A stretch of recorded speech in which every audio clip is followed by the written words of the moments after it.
In today's episode, we peel back the layers of one of America's most enigmatic oil dynasties, the Doheny family.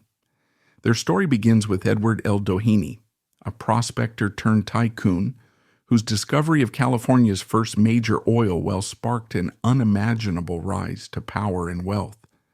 But beyond the lavish estates like Greystone Mansion and philanthropic accomplishments, such as the founding of the Doheny Eye Institute, lies a darker side. A mysterious murder-suicide involving Edward's son, Ned Doheny Jr., sent shockwaves through high society, while the family's entanglement in the infamous Teapot Dome scandal cast an enduring shadow over their legacy.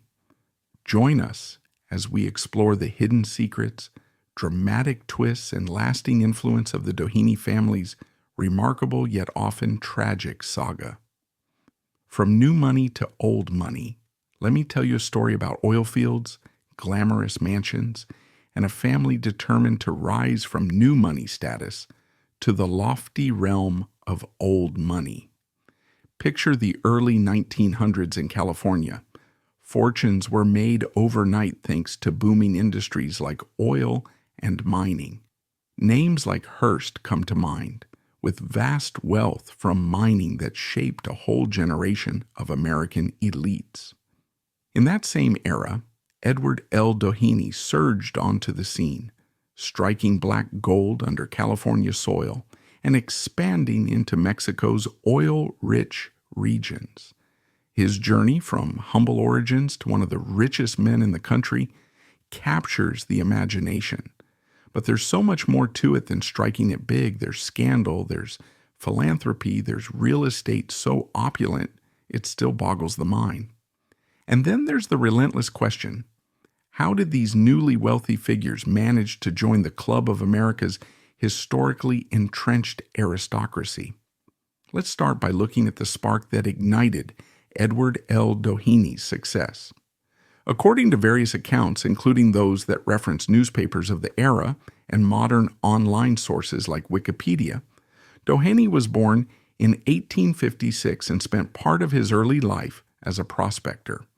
In 1892, in the Los Angeles area, he famously drilled a well near the corner of Glendale Boulevard and 2nd Street, one of the first major oil strikes in the region.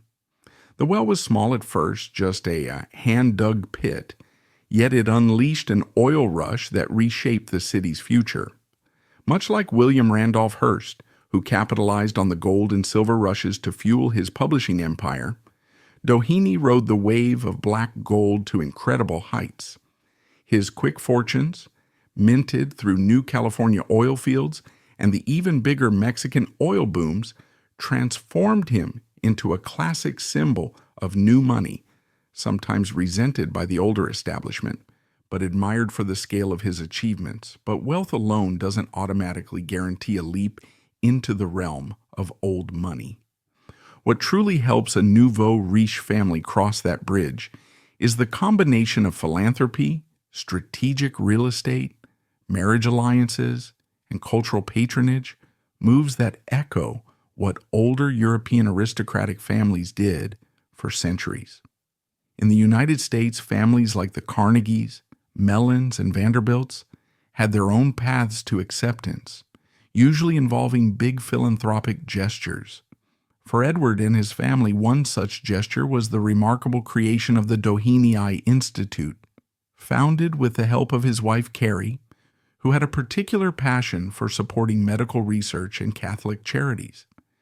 This philanthropic focus, which mirrored Andrew Carnegie's library donations, didn't just come as an afterthought.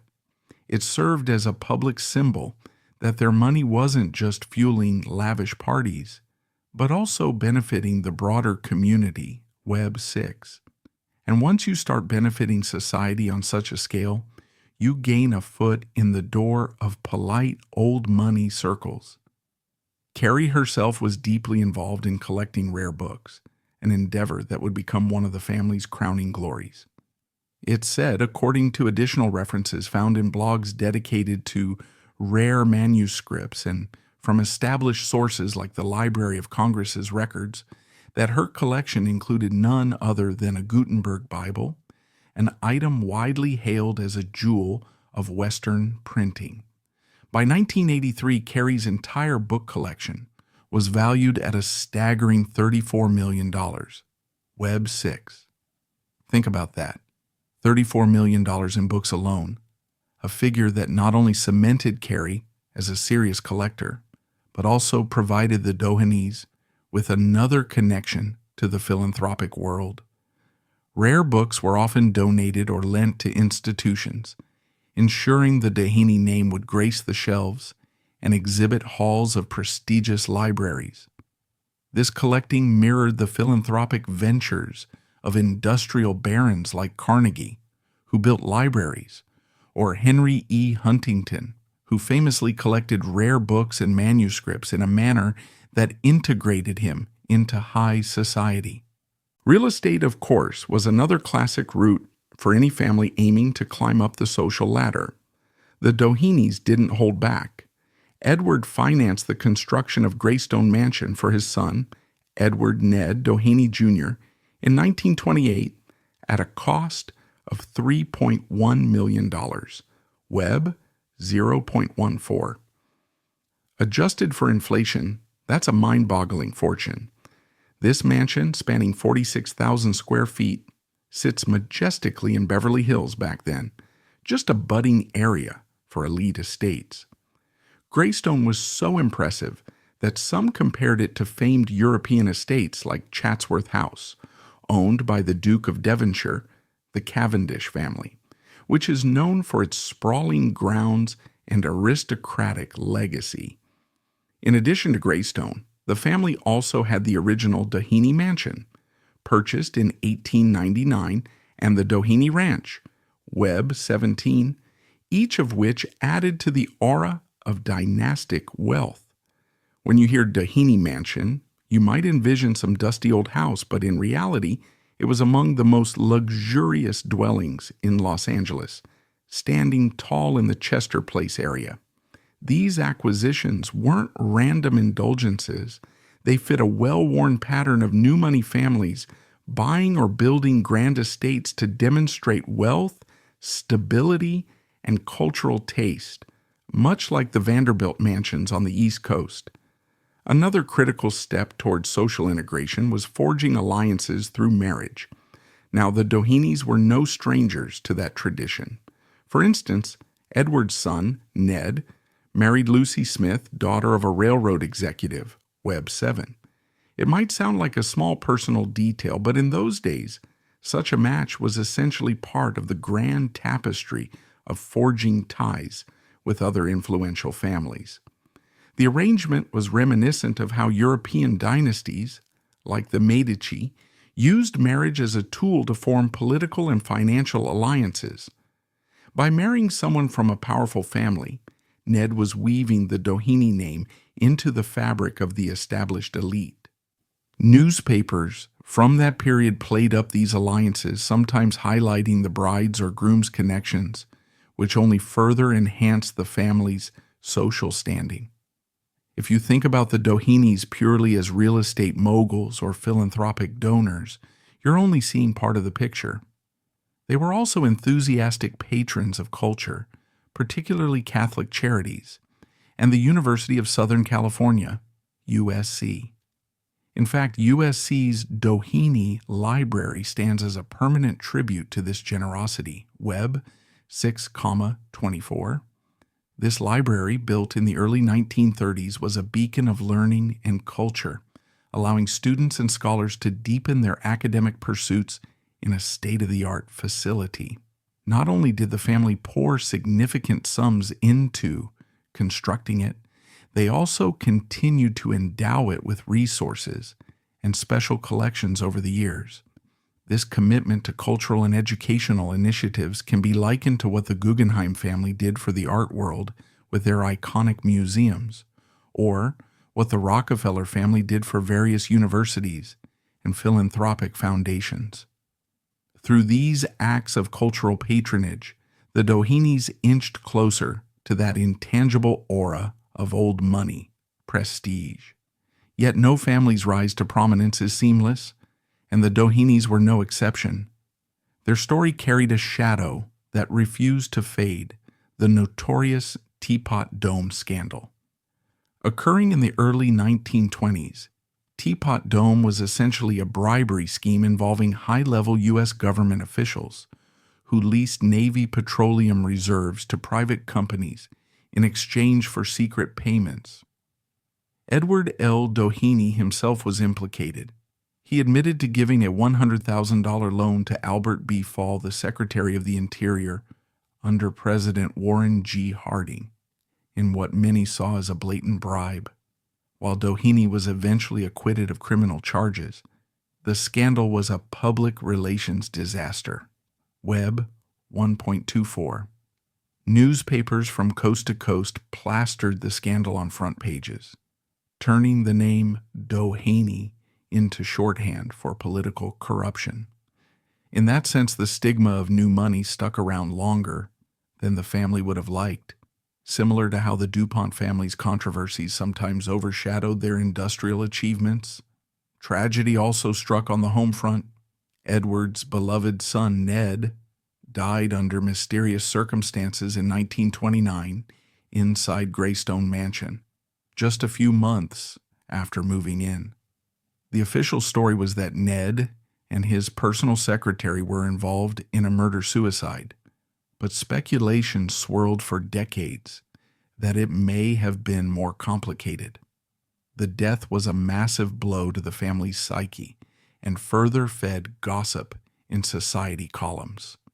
Even though these events did not halt the Dohenys' philanthropic pursuits, they certainly cast a pall on the family name.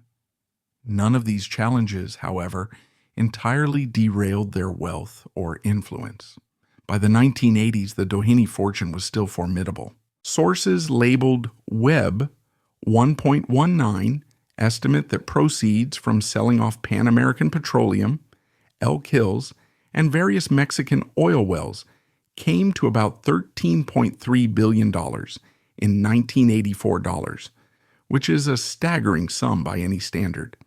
Pan American Petroleum was one of those sprawling oil enterprises that made the Dohenys major players on the global energy stage, at least for a time.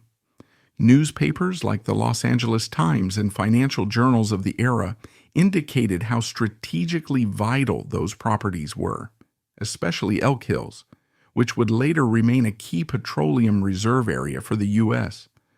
Looking beyond oil, the Dohenys poured money into landmark properties. We've already mentioned Greystone Mansion and the original Doheny Mansion, but these were merely the most famous pieces of their portfolio. The Doheny Ranch, for instance, expanded their holdings into vast tracts of land, extending the family's presence beyond Los Angeles city limits. Even if you scan historical property records or look at the old Beverly Hills archives, you'll see the Doheny name popping up frequently. The family's knack for preserving these estates while also gifting portions to philanthropic endeavors reflected a strategy that wealthy families often use to ensure their names remain prominent for generations. A prime example of their philanthropic long game is the Doheny Eye Institute, Webb 6,24, founded initially as part of a philanthropic gesture by the family. The institute aimed to combat visual impairments and support cutting-edge research. Newspaper clippings from the mid-20th century show how Carrie Estelle Doheny took a personal interest in preventing blindness and improving eye care, which eventually led to significant contributions in ophthalmology. Even decades later, the Doheny Eye Institute is considered a leader in eye research, partnering with top universities and medical centers. Such institutions not only cement the Doheny name in philanthropic circles, but also highlight how the family chose to use a portion of their resources for the betterment of society, much like Andrew Mellon did with his philanthropic trusts or the Rockefellers did with their foundations. And then there's Carrie's extraordinary library collection, her Gutenberg Bible, and a treasure trove of manuscripts, incunabula, and rare texts, which, as mentioned, reached a value of $34 million in 1983, Web 6. Newspaper articles around that time described how she occasionally lent out these rare pieces for public viewing, akin to how philanthropic families share their private art collections in curated exhibits. By doing so, she pushed the Doheny name further into public consciousness, not just as industrial tycoons, but as refined connoisseurs of culture and knowledge. Teapot Dome bribe cover-up. Let me take you back to the 1920s, a time of roaring prosperity, booming industries, and the kind of political intrigue that could make any modern-day scandal pale by comparison. Amid the flappers, the jazz, and the extravagant wealth of the Roaring Twenties, there was one episode of corruption so massive, so audacious, that newspapers across the country labeled it the greatest and most sensational scandal in the history of American politics. That scandal, of course, was Teapot Dome. And central to this jaw-dropping tale is Edward L. Doheny. Yes, the same oil tycoon whose family used their extraordinary wealth to build palatial mansions like Greystone and to fund philanthropic projects that still exist today.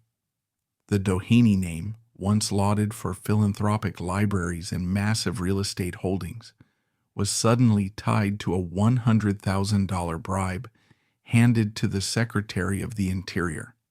How did it all happen? Why did it matter? And what secrets might still be lurking in old Senate records and trial transcripts? Imagine yourself as a newspaper reader in 1921. You've just learned that President Warren G. Harding's administration is promising a bright business-friendly future for America. Oil is king, with automobile ownership skyrocketing and global powers jockeying for control of petroleum reserves. Edward L. Doheny, riding the wave of success from his Californian and Mexican oil wells, is at the top of his game. He'd already joined the ranks of the new money elite, similar to media titan William Randolph Hearst. But building a fortune is one thing, protecting it is another. When the federal government puts valuable oil reserves up for private leasing, particularly at Elk Hills, Doheny sees an unparalleled business opportunity. After all, public lands hold huge untapped reserves of petroleum, and the U.S. Navy's thirst for oil is insatiable. Naval vessels had transitioned from coal to oil, so controlling oil meant controlling the future of naval power. It's at this crucial moment that Albert Baconfall, Harding's Secretary of the Interior, entered the stage. According to official accounts and numerous historians citing Senate investigations, newspaper clippings, and later academic studies, Fall was the gatekeeper to some of the most valuable petroleum reserves in the country, Teapot Dome in Wyoming and Elk Hills in California. The story goes that Doheny, eager to secure Elk Hills, arranged a payment of $100,000 to Fall in 1921. The money itself, as documented by sources labeled Web 1, was delivered by Doheny's son, Edward Ned Doheny Jr., and Hugh Plunkett, a close associate. In that swirl of hush-hush deals and envelopes stuffed with cash, the biggest question was this a bribe or a straightforward loan? Legally and ethically, calling it a loan was a convenient way to sweep the transaction under the rug. But rumors abounded. Across the nation, journalists whispered that this was too much money to be just a friendly gesture. It also looked suspiciously like other alleged deals swirling around major financial figures of the day, including Secretary of the Treasury Andrew Mellon, who would later face his own controversies regarding tax evasion tactics. Sources sometimes compare Mellon's complex tax maneuvers to the hush money approach used by Doheny's associates.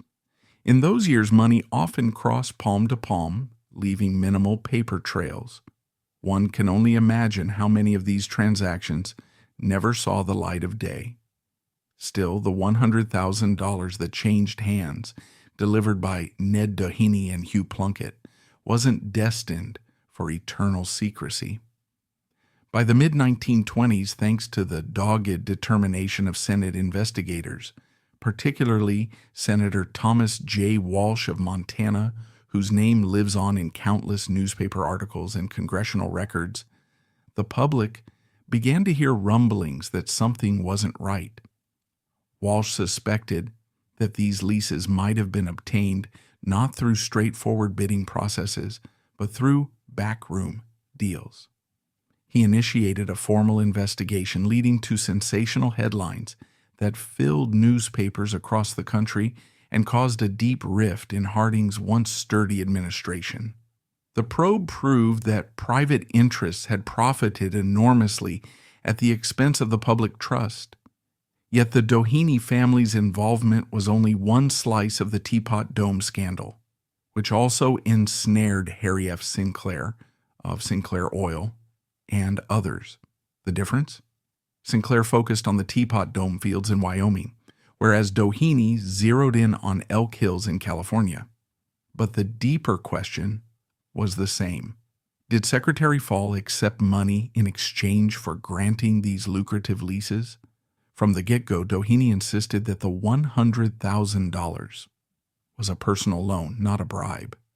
He repeated this in hearing after hearing, claiming he had no improper intentions. Fall, for his part, tried to maintain a stoic composure, though he eventually came undone under the weight of evidence. Historian accounts and Senate records, the same ones that the original development angle in the text you provided suggests we dig into, recount how investigators discovered suspicious bank deposits, abrupt changes in Fall's personal finances, and questionable land deals that lined up all too neatly with official decisions regarding oil leases.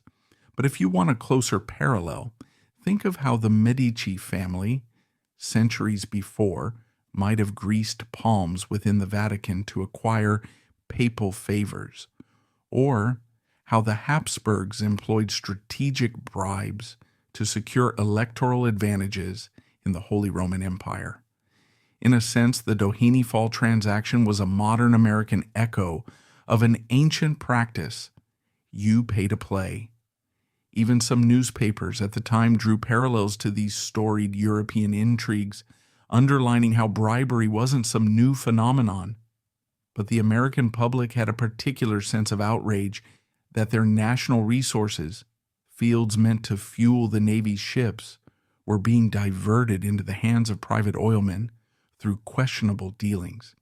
This was the essence of the bribe that rocked a nation, a phrase repeated in multiple editorial columns of the 1920s. As the scandal deepened, attention turned to the possibility of further payments. Were more dollars sliding under the table to ensure that the leases stood, or to keep certain individuals quiet? Publicly, no ironclad proof emerged beyond the well-documented $100,000. Yet the official critical note states that the bribe is factual, while additional payments remain speculative but plausible. Researchers who have pored over Senate transcripts and trial records mention that some lines of questioning were left curiously unanswered. Could there have been more money exchanged in the shadows? Doheny's legal team, recognized for its prowess, worked diligently to keep any such evidence from surfacing. They'd studied the same methods used by industrial magnates who found themselves on the wrong side of public opinion, akin to Mellon's alleged approach to concealing the extent of his fortunes.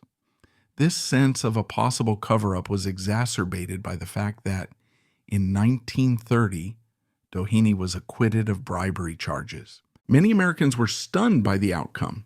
The media of the day, outlets like the Los Angeles Times, the Washington Post, and smaller regional papers published editorials speculating on whether wealth and influence had overshadowed justice. Secretary Fall was eventually convicted of accepting a bribe, making him the first former cabinet official to go to prison for misconduct in office. The mismatch was striking. Fall guilty, Doheny acquitted. Critics pounced on this paradox, arguing that for Fall to have accepted a bribe, someone must have given it.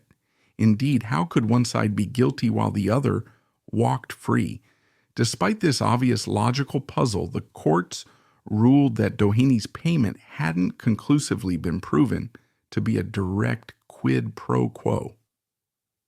Ned Doheny's murder-suicide mystery. There's an old saying in Los Angeles, behind every grand estate lies a story of power, wealth, and sometimes secrets too dark to say out loud. Step through the gates of Greystone Mansion, one of Beverly Hills' most legendary homes, and you might sense the echoes of a tragedy that no sumptuous architecture can completely mask. Built by oil tycoon Edward L. E. L. Doheny Greystone was a gift to his son, Edward Ned Doheny Jr., who many expected to live a charmed life amid the lavish halls and manicured gardens. Yet on February 16, 1929, Ned was found dead alongside his close friend and longtime employee Hugh Plunkett, in what newspapers at the time labeled a shocking murder-suicide. To this day, investigators and historians alike are still picking through contradictory police records, suspicious delays in reporting the incident, and swirling rumors that point to a mystery far deeper than the official account ever acknowledged. If you just glance at the official story, it seems straightforward if tragic.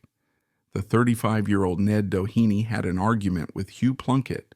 Shots were fired, and both men ended up dead in a second-floor guest bedroom of the mansion.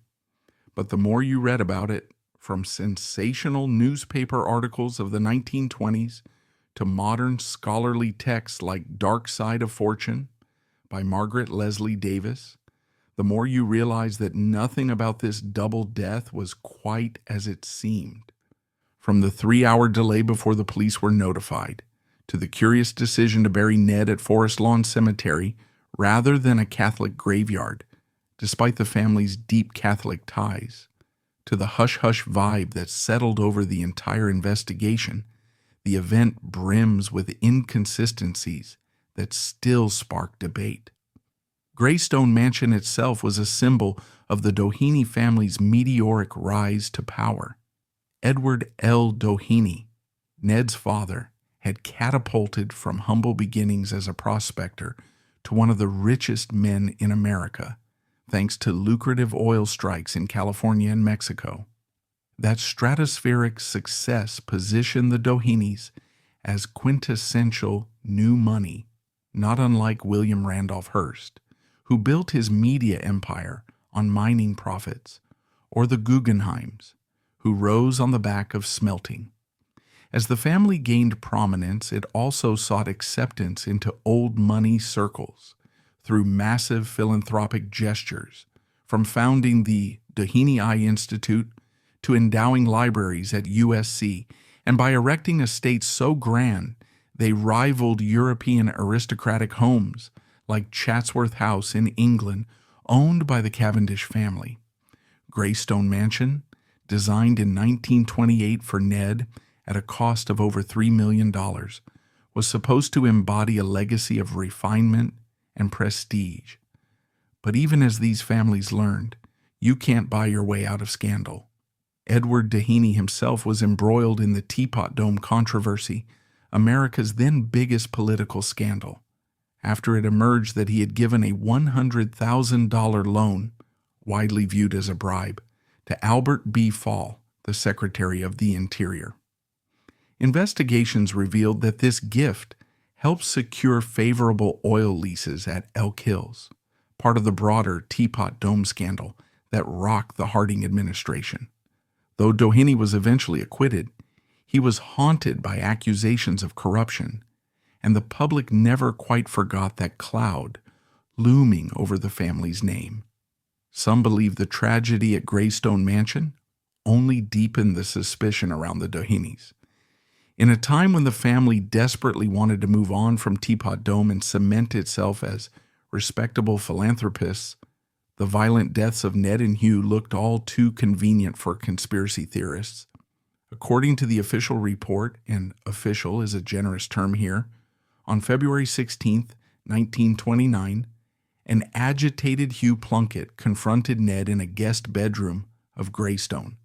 Hugh, so the story goes, first shot and killed his friend in a fit of distress and then turned the gun on himself.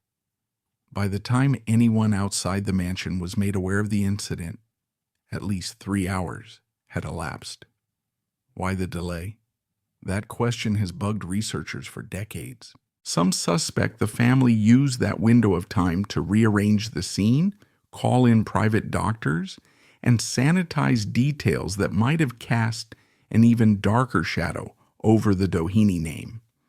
Others argue that the household staff was simply in shock or had instructions not to involve authorities prematurely. The Beverly Hills police files, what remains of them, are tantalizingly incomplete. Rumors persist that certain documents vanished, or that the official timeline was drastically revised under pressure from influential figures eager to protect one of the wealthiest families in Southern California. Looking back on it now, you could compare it to some of the most notorious cover-up theories in history. It's reminiscent of how the Plantagenet kings in medieval England sometimes addressed suspicious deaths publicly, but manipulated the story behind closed doors. In the Doheny case, the press and police ultimately presented a narrative of murder-suicide that was straightforward, almost too straightforward.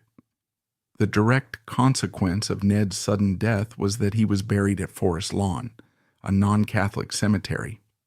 For a devout Catholic family, that was jarring, and it fanned rumors that Ned's death might have been a suicide, an act that, at least according to Catholic doctrine of the time, complicated the idea of burial in consecrated ground. Newspaper accounts from the day latched onto the oddity. Why would the son of E.L. Doheny, who had funded Catholic charities for years, bypass a Catholic burial spot? To many, it looked like the Dohenys were trying to hide something. The timing, so soon after the Teapot Dome fallout, led some to conclude that the family was terrified of more negative publicity and had orchestrated a quiet solution to an unspeakable scenario. It doesn't help that the official cause of death reports were contradictory. Some claim Ned was the murderer, driven by mania or mental breakdown, and Hugh was the victim. Others pinned it on Hugh, a longtime secretary and confidant who supposedly grew distraught with personal or financial pressures. The confusion was so great that for years the story flipped back and forth. Even the direction of bullet wounds and the location of the bodies sometimes shifted in different retellings. Dark Side of Fortune, one of the most thorough works on the Doheny saga, highlights that the timing of the shots, as recorded by staff and possibly noted in police logs, doesn't align perfectly with the official narrative. Witness statements also appear to have changed in small but significant ways. Tiny details like who discovered the bodies first, who called the doctor, and how exactly the doctor responded spark big questions for those who suspect a deeper cover-up. Some folks liken the tragedy to the Astor's Titanic rumors, where John Jacob Astor Ford died aboard the doomed ship in 1912, and all kinds of sensational myths sprouted about what really happened to him. The public loves a good story of wealthy families hiding the real truth behind a shocking event, especially when that family stands near the peak of society. Then there's the comparison to the Onassis curse, which references the string of calamities that befell the Greek shipping magnate Aristotle Onassis' family, including the tragic deaths of his son and others connected to his empire. In the same way, Greystone's double death feeds into a broader pattern of cursed, wealthy dynasties, where unimaginable privilege collides with unimaginable misfortune. The public can't help but spin theories, whether about vengeful ghosts or karmic retribution, to explain how such gilded lives end in chaos. But not everyone believes in curses or ghostly retributions. Some see more human motives: hush money, hush deals, maybe even hush murders.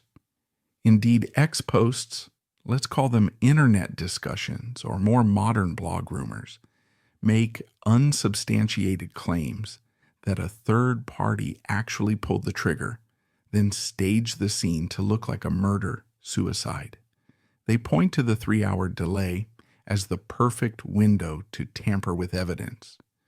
Could it have been a professional assassin hired by someone who feared Ned or Hugh might reveal damning information tied to the Teapot Dome scandal? Could it have been an enraged relative who felt betrayed by something that happened behind Greystone's heavy doors? There's no actual proof, but that hasn't stopped people from wondering. The critical note in the original snippet about the event underscores that while a murder-suicide is verified, rumors about suicide, affairs, or outside killers are vigorously debated, with no conclusive documentation to settle the arguments once and for all. Affair rumors, too, swirl. In some retellings, Ned and Hugh's relationship went beyond friendship, and the tension between them had been escalating for months. Others think the friction was rooted in money or blackmail, because one or both men were possibly about to spill secrets that would cast the Dohenis in an even worse light. Tragedy struck. Again, the record isn't definitive, and the family's silence in the aftermath only fueled the rumor mill. Social norms of 1920s. America meant that any suggestion of scandalous relationships, mental health struggles, or blackmail had to be swept discreetly under the rug. The irony is that Greystone Mansion was supposed to be a testament to the Dohenis' shift from new money to old money respectability, a place to host glittering parties that would dazzle Hollywood luminaries and high society alike. The estate was so luxurious that some compared it to a fairy tale castle featuring 55 rooms and a sweeping design reminiscent of grand European homes. Yet less than a year after Ned moved in, the biggest event at Greystone turned out to be a tragedy that newspapers nationwide seized upon as a sensational story. A story even more sensational for its potential ties to Teapot Dome, the largest political scandal of its time. Carrie Doheny's glaucoma concealment. Let me tell you a story of hidden challenges, quiet resilience, and the intricate dance between public image and private hardship.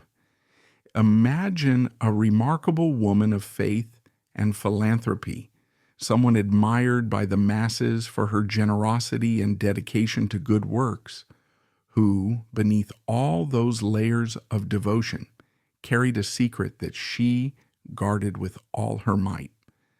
This individual is none other than Carrie Estelle Doheny, a figure once venerated as a papal countess, honored for her charitable endeavors, and recognized for the philanthropic leadership she upheld for many years. According to various accounts, in 1944, Carrie's life took a dramatic turn when glaucoma robbed her of her sight. Yet, rather than yield to pity or prejudice, she chose to conceal her blindness in order to maintain her position, preserve her influence, and continue her philanthropic missions without the weight of public scrutiny or skepticism. The details of her struggle are not always documented in explicit terms, and many questions remain unanswered about how precisely she managed the challenges of daily life as her eyesight deteriorated. Even so, the factual basis of her glaucoma has been clearly established in certain records, often labeled as coming from sources like Web 6, while the more covert aspects of her concealment have been implied, though not exhaustively proven, through a tapestry of anecdotes, second-hand accounts, and institutional references. What is particularly fascinating about Carey's story is the convergence of her religious standing as a papal countess and the complexities of image management in a time when women in positions of philanthropic power were often scrutinized closely. Unlike in more modern eras, where transparency about medical conditions can invite compassion and support, Carey grew up in a cultural context where vulnerabilities, especially a physical impairment like blindness, might be viewed as a potential liability. Her philanthropic leadership depended, at least in part, on her appearance of strength and capacity.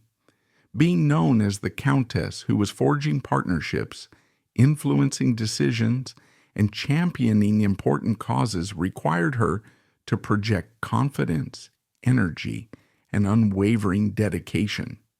According to parallels drawn with individuals like Paul Mellon, who concealed psychiatric struggles for much of his life, Carey's path underscores how prominent figures historically felt compelled to mask their personal challenges to preserve social standing, safeguard reputations, and avoid any whiff of scandal or pity.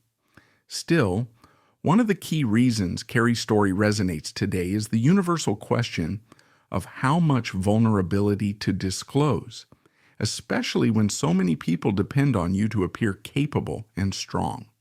Much like the hush-hush approach taken by the famed Habsburgs, Joanna of Castile, also referred to by some historians as Joanna the Mad, whose mental health was cloaked in secrecy for political reasons, or the secrecy that surrounded aspects of the DuPont family's private affairs, such as the alleged inbreeding within certain branches of that dynasty. Carey's concealment was about protecting a legacy and maintaining the power to do good works without allowing the conversation to be derailed by personal issues. And while those parallel stories might seem very different at first glance, the psychological impetus behind them is somewhat similar. Fear that the broader public might react in ways that undermine credibility or distract from the philanthropic mission. Consider that the Doheny name was already well known within certain circles.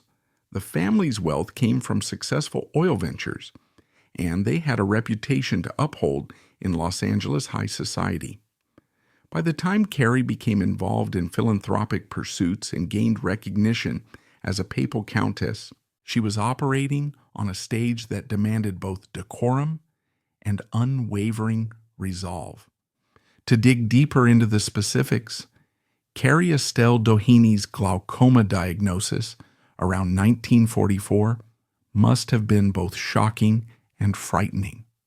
Glaucoma, as it is widely documented by medical resources such as the Mayo Clinic and the American Academy of Ophthalmology, is a group of eye conditions that damage the optic nerve, often due to abnormally high pressure in the eye.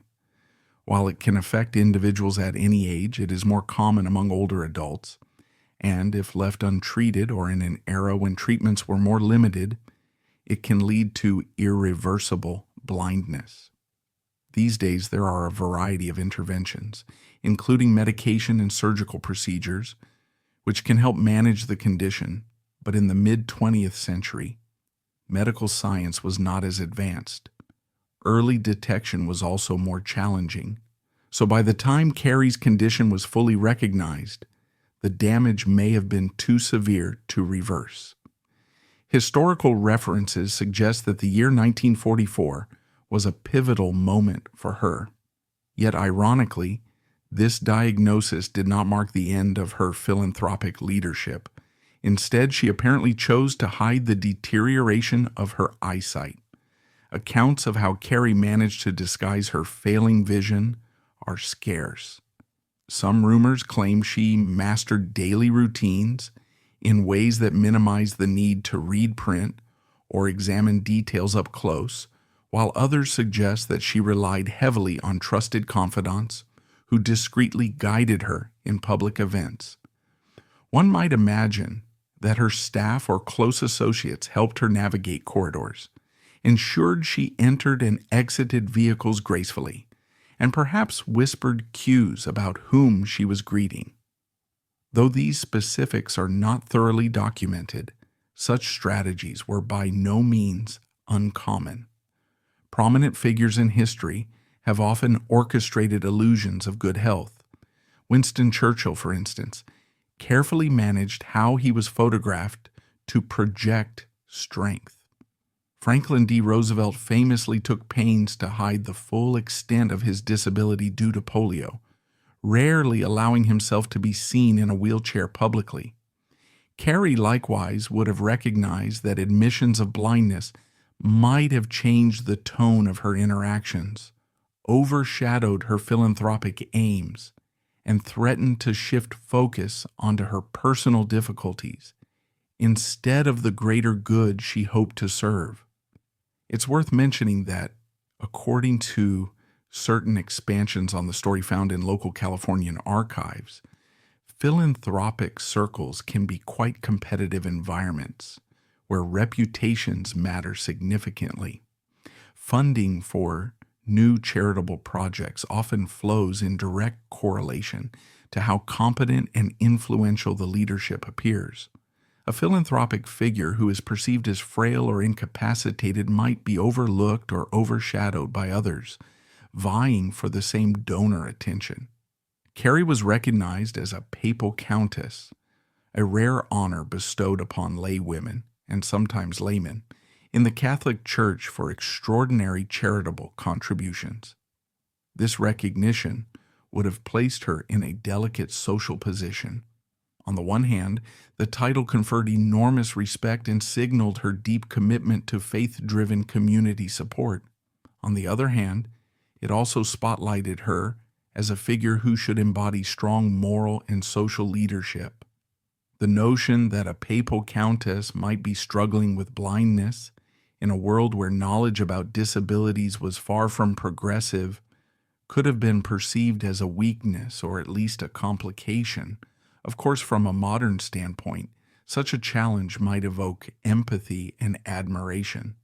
But Carrie was operating in an era when physical ailments were frequently seen as vulnerabilities, especially for women in roles that demanded unflappable assurance.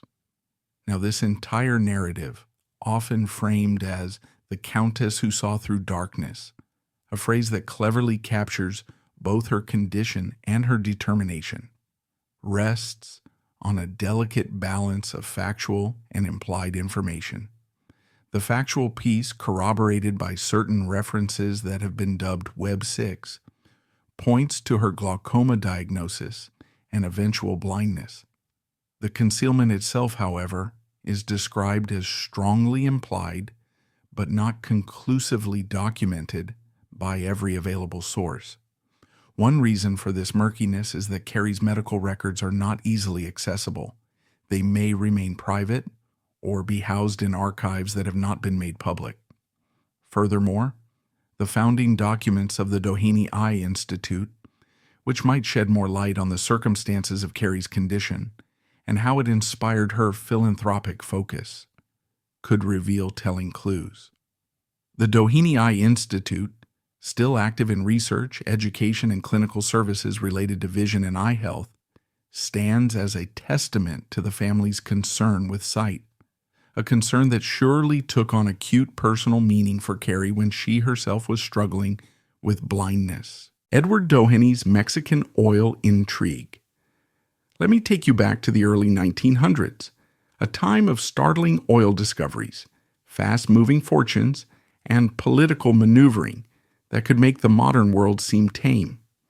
This story revolves around Edward Lawrence Doheny. Yes, the same Doheny family that intersects with the philanthropic legacy you might recall from Carrie's secret battle with blindness. But while Carrie's hidden struggle was personal and private, Edward Doheny's hidden intrigue was all about profit, power, and influence in foreign lands. Picture an oil baron intent on expanding beyond the fields of Southern California willing to cross the border into Mexico in search of untapped riches. That, in a nutshell, is Edward Doheny. Yet the deeper you dig into his Mexican oil ventures, the more you realize they carried their own brand of secrecy, risk, and questionable dealings. And if you read certain historical sources, like the book Dark Side of Fortune by Margaret Leslie Davis, you'll discover that Doheny's success in Tampico around 1901 may well have come at a price that both American and Mexican authorities were never fully meant to see. Edward Doheny is famous in many American history books for drilling the first successful oil well in Los Angeles back in 1892, sparking a petroleum rush and that forever changed Southern California. Newspapers like the Los Angeles Times and the New York Times praised his entrepreneurial spirit, and the subsequent wealth he gathered allowed him to build a sprawling empire, including real estate holdings and philanthropic foundations. In fact, the name Doheny still appears on landmarks around Los Angeles. Doheny Drive, Doheny State Beach, the Doheny Mansion at Chester Place.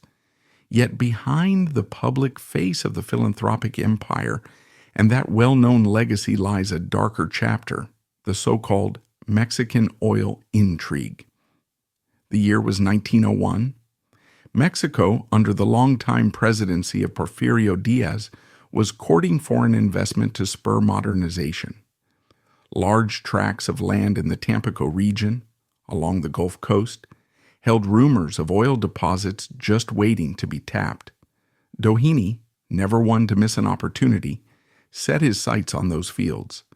But for an American businessman to secure the best lands, particularly in a country with its own labyrinth of regulations, officials, and local politics, was no simple task.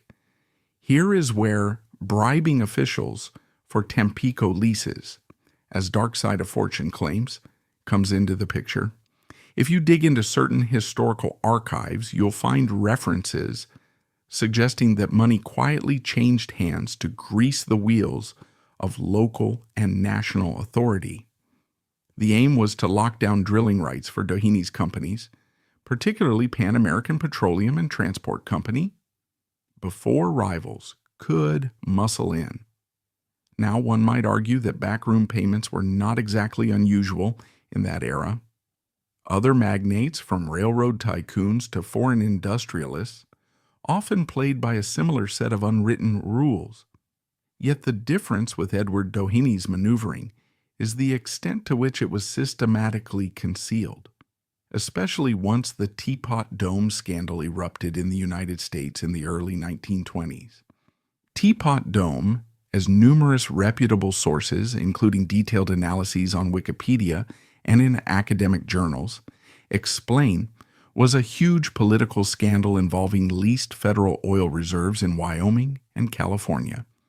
It tarnished the administration of President Warren G. Harding, laid bare a network of bribes, and led to a national uproar over corruption in high places.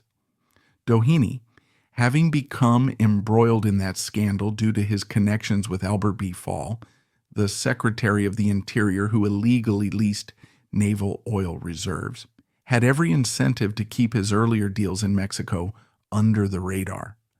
If officials discovered that he had also bribed Mexican authorities for Tampico land back in 1901, it would have further complicated an already sensational scandal.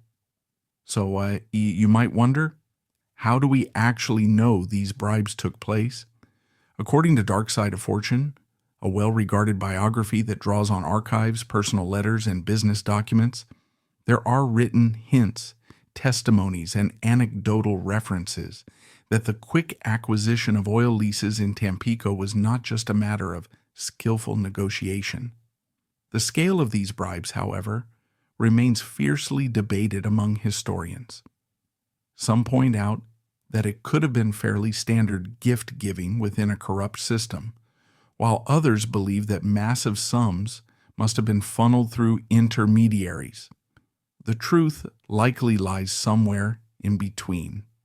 But the crux of the story is that Doheny's company, Pan American, was able to grow rapidly and enrich itself, in part because of these questionable deals.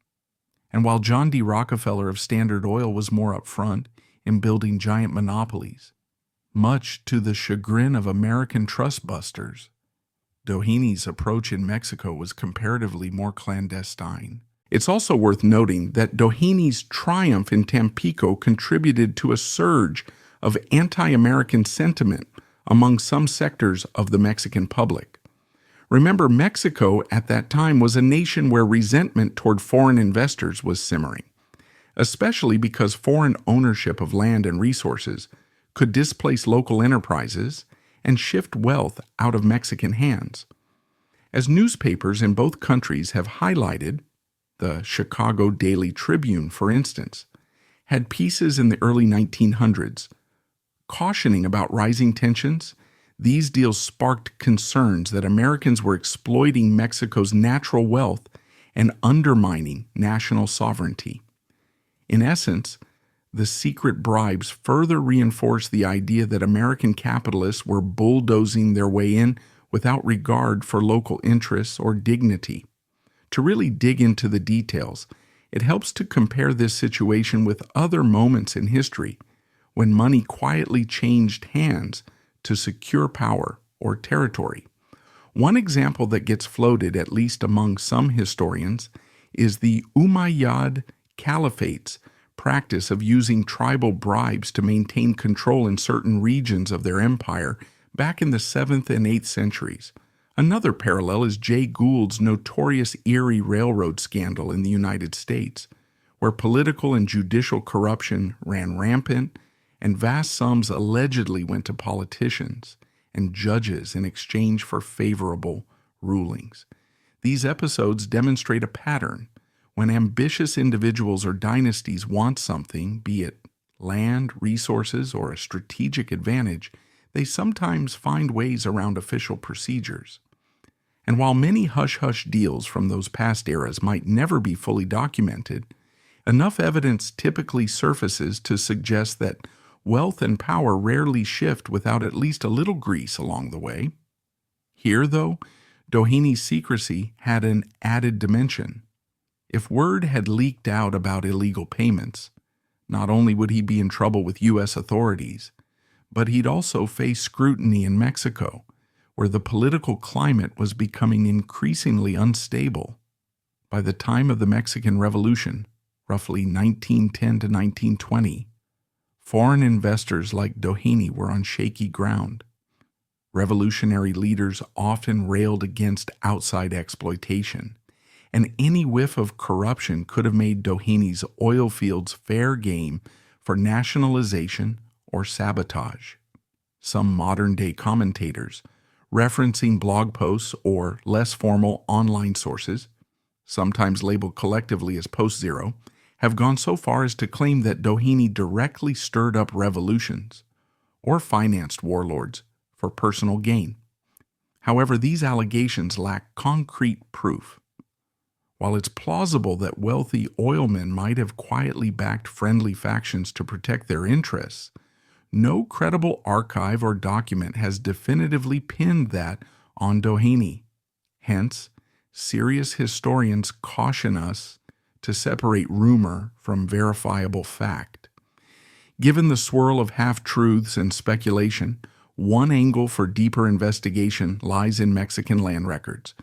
If you consult official property transactions from the early 1900s, some of which are accessible through Mexico's national archives and have been digitized in part on certain government websites, you might uncover telling discrepancies in sale prices or abrupt changes in property ownership that hint at behind-the-scenes deals.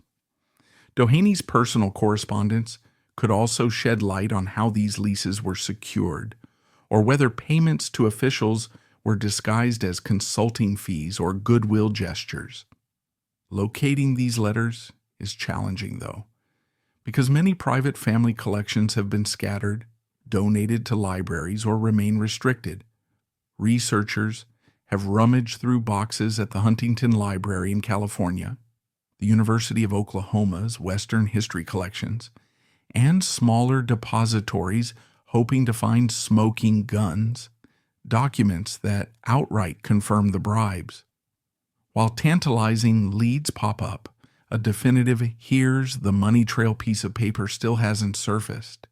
That's part of why the scale of the bribes is debated, even though the general premise that there were indeed bribes seems widely accepted. If you think about it, the hush factor is entirely consistent with Edward Doheny's broader inclination towards secrecy. We see something similar in the personal realm, as illustrated by Carrie Doheny's hidden blindness. Although, to be fair, Carrie's reasons for secrecy were a far cry from Edward's, but both reflect an era when controlling public perception mattered immensely. For Carrie, letting the world know she was blind might have compromised her philanthropic leadership. For Edward, letting the world know he was bribing Mexican officials could have spelled legal trouble and a tarnished reputation in both countries. The Dohenys, in their separate ways, preserved illusions that sustained their influence. Lucy Doheny's affair. Rumors. Imagine a sprawling mansion in the heart of Los Angeles during the late 1920s. Marble floors gleaming with reflected light, tapestries adorning walls, and the hush of servants moving in and out of lavish rooms. At the center of this grand setting is Lucy Doheny, a young widow thrust into the public eye after the shocking death of her husband, Edward L. Ned Doheny Jr., in 1929. The Dohenys were a prominent family, deeply tied to oil money, philanthropic projects, and more than their fair share of secrets. Lucy, who had shared in Ned's privileges and pressures, suddenly found herself at a crossroads. On one hand, she was expected to manage a large estate, no small responsibility for a woman in that era. On the other hand, the rumor mill was working overtime, churning out stories of her alleged romantic entanglements and fueling whispers that her swift remarriage to Lee Batson in 1932 was more than just a simple rebound. Those rumors, even decades later, remain unverified, but plausible enough that they've lingered in the public imagination. And as we weave Lucy's tale into the broader Doheny saga, you'll see how secrecy, scandal, and survival often collided within the corridors of wealth and power. Lucy's name first stepped into the limelight when she married Ned Doheny, the son of oil baron Edward Lawrence Doheny, whose controversial exploits in Mexico, marked by rumored bribes to secure Tampico oil fields, cemented the family's fortune. If that name sounds familiar, it's likely because Edward Doheny's involvement in the Teapot Dome scandal also made national headlines. Meanwhile, Ned's mother, Carrie Estelle Doheny, had her own hidden struggle, quietly dealing with blindness brought on by glaucoma.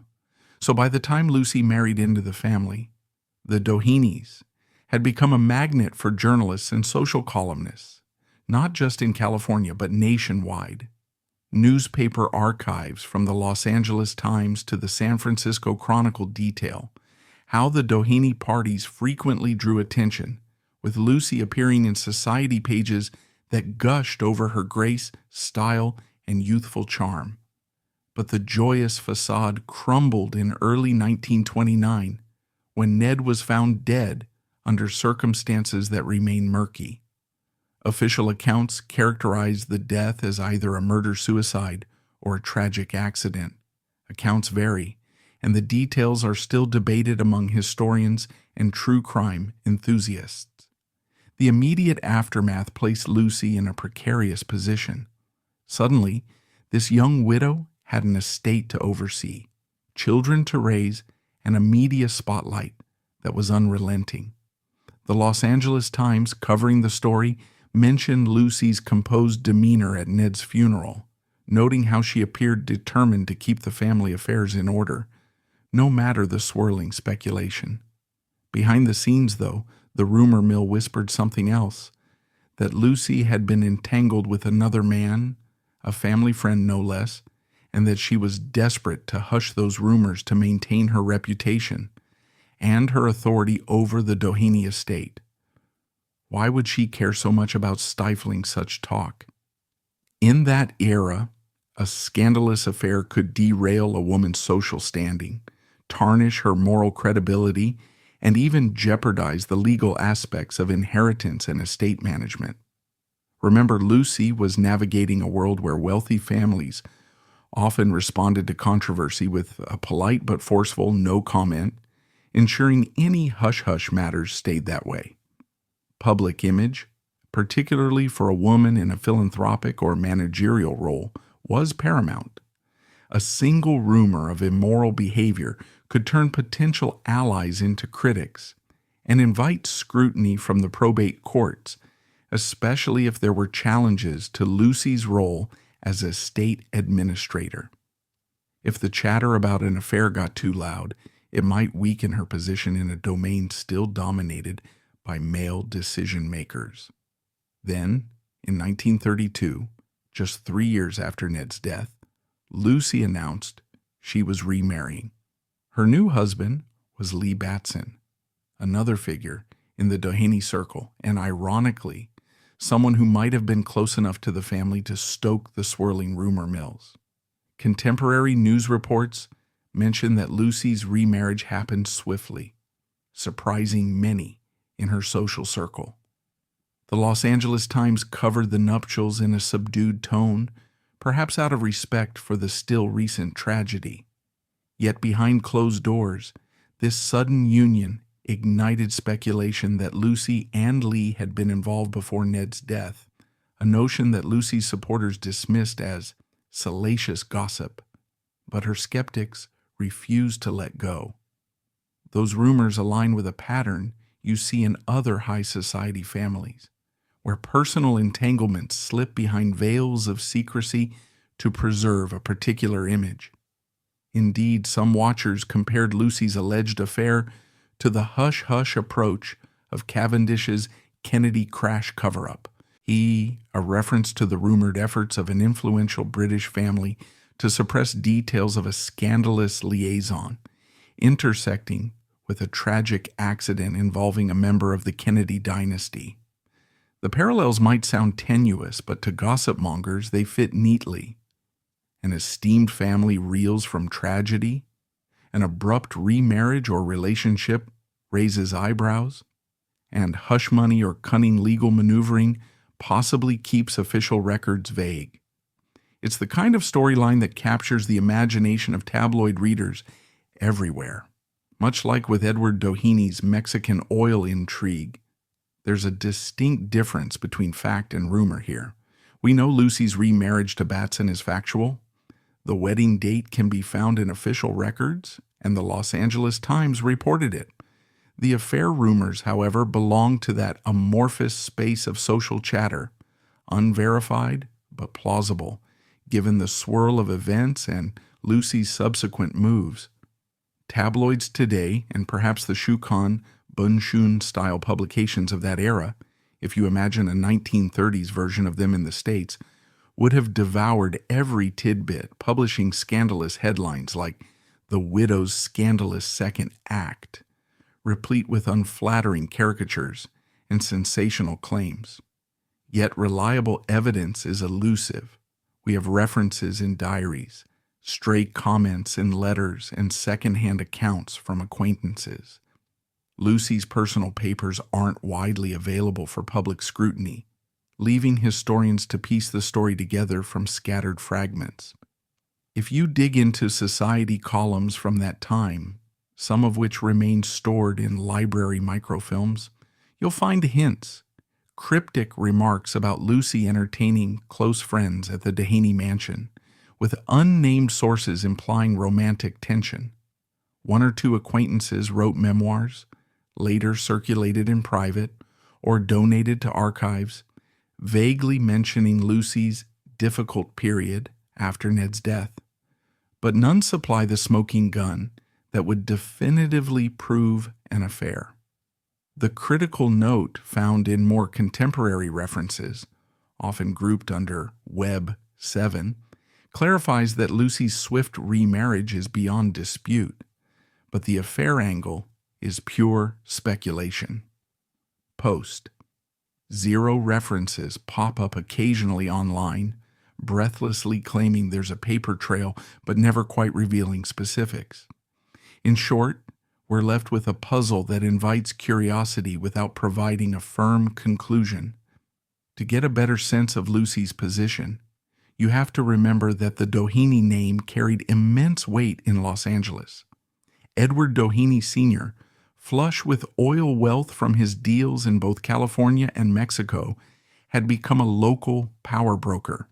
He funded churches, donated to hospitals, and established philanthropic institutions that his wife, Carrie, would often champion. Their philanthropic legacy included significant contributions to Catholic organizations. Indeed, Carrie herself was honored as a papal countess. Lucy stepped into that environment, which demanded that the Doheny brand remain pristine. If Edward's controversies in Mexico, where he was accused of bribing officials in Tampico, and the Teapot Dome scandal cast shadows on the family's male leadership, Lucy's rumored indiscretions threatened to do so from another angle. One could argue that the entire Doheny story is a tapestry of concealed afflictions. Carrie's concealed blindness, Edward's concealed bribes, and now Lucy's possibly concealed romance. To underscore how widespread secret liaisons and hush-hush relationships were in those days, consider the mention of Hearst's secret daughter or the Guggenheim Titanic affair.